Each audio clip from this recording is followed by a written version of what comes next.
Okay, in terms of awareness, we have the Judgment card, Major Arcana. We have the Eight of Wands. So with Judgment, you see the people rising from the coffins. They're listening to the angel blow the horn. They are welcoming the angel's message. Their hands are reaching out. The hands hear this glowing piece of this call. And it's often that we, at any time in our life, that something strikes us and something gets into our head and we feel it and it's visceral. And so it's this sense maybe of questioning where we are, of evaluating our life to this point and thinking, am I fulfilling what I had hoped to fulfill? Am I becoming the person that I want to be? Am I living the life that I had hoped that I'd live? And, sometimes when you see these people, this is like, you might have felt like you're in the dark. You've been in the dark for a long time, or your life, maybe there's a part of you that feels that it's dead. And you need this epiphany. You need this call to wake up. So often we would say a rebirth, a chance to restructure, to transform, to cleanse oneself, to let go and to forgive what came before, in order to allow yourself the freedom to move forward and to become, the higher self or the higher you. It's judgment. It's the evaluation of life. And it's never too late to do that. It's never too late to take the time to think about where you are.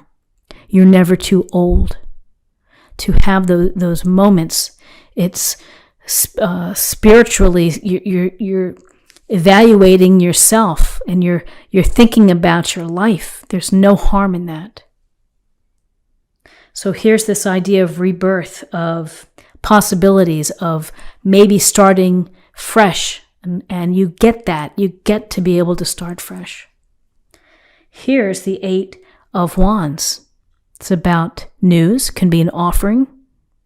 It's about feeling that things are speeding up within your life. Maybe this week is a week of where you are making progress on change, on decisions that impact your future.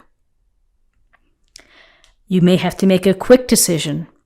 Often when we see the Eight of Wands, there's a sense of opportunities coming. Maybe you have to, get a quick response back to the person. We also want to focus on our communication this week. Just be mindful of that, of how you email or call, or to close the loose ends. Don't leave someone hanging. Get back.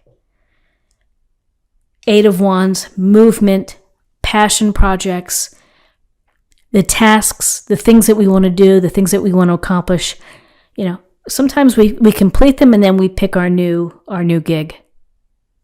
Other times it takes a while for the project to come to a close.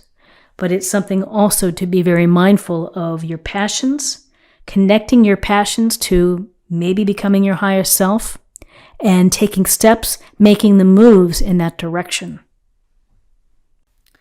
And I will just say, with this week, Eight of Wands could be literal travel as well. Because I'm looking at this Six of Swords as well. So the King of Swords comes in as guidance. The King of Swords is all business. Really straightforward, serious, and holding the sword, looking straight at you. Decisions that you need to make need to be well informed. You need to know what in the world you're doing. You need to know all angles, all sides of the issue, of the decision that you're about to make.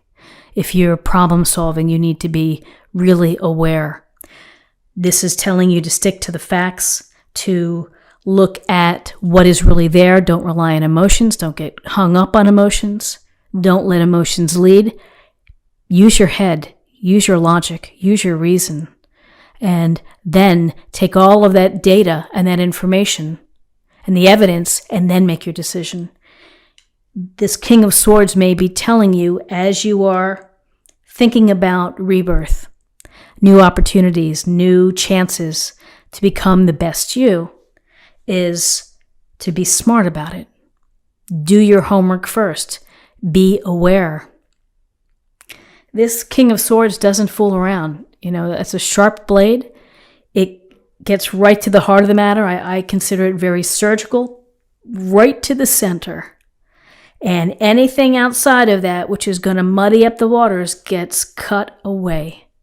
So if you can adopt that approach as you think about decisions and going forward, thoughts, ideas, and plans, this is the person that you want to be paying attention to. After you've had a chance here to use your head to look at things logically and not with emotion, here we have another swords card. We have the Six of Swords, which is really a transition. It's the movement, more movement. It is changing the location, getting away from rough waters to smoother waters, enlisting the support and the help from people nearby. There's someone being transported, there's someone assisting. Maybe you're helping someone, maybe you need some help in changing your scene, changing your location, taking time away for you to get back to a place of serenity and a place of happiness maybe, or feeling fulfillment. Often when we leave, this is like I have to leave something behind. It's not serving me. And, for some it could be temporary. Maybe you are temporarily leaving a scenario, a person, and you're going to think about things, and maybe if you can fix it in your head, you can get back there. Others won't. But again, the idea of literal travel, some traveling by boat. So be mindful of that. Maybe you'll be going on a little journey this week.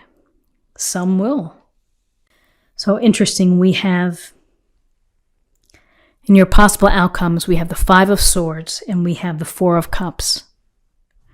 The Five of Swords can be about conflict. It can be about battles, arguments. The winner takes it all. He's done whatever he needs to do to come out on top. He's holding the swords. These people are walking away. Maybe someone feels shamed. Maybe someone says, to hell with this. Not worth it to me. It's not worth our friendship. It's not worth, hanging in there to come out on top. Some of you may feel that it is. It's strife, and so it's ego. And again, it's up to each person to decide where you fit in and what does it mean to you. How far will you go to be holding those swords? And along this line, we get this idea of, I don't know if I want to say malaise, but there's a discontent with the Four of Cups. Again, pulling oneself into solitude, taking the time here to reflect or to sulk, whatever it may be, or to pout, looking at the Three Cups and missing out on opportunities right next to you.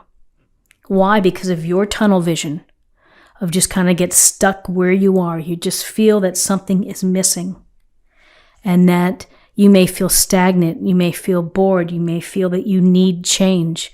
You may feel unsatisfied, which means that you might have to make this move. You're making the moves towards something like this. With your decisions, it may cause some arguments. And we're driven here by the Judgment card, which is the desire for rebirth, the desire to evaluate or to judge where we are. So interesting cards. Let's see what we have for an affirmation or a meditation point for the week. Spiritual law of attraction. Always a powerful message.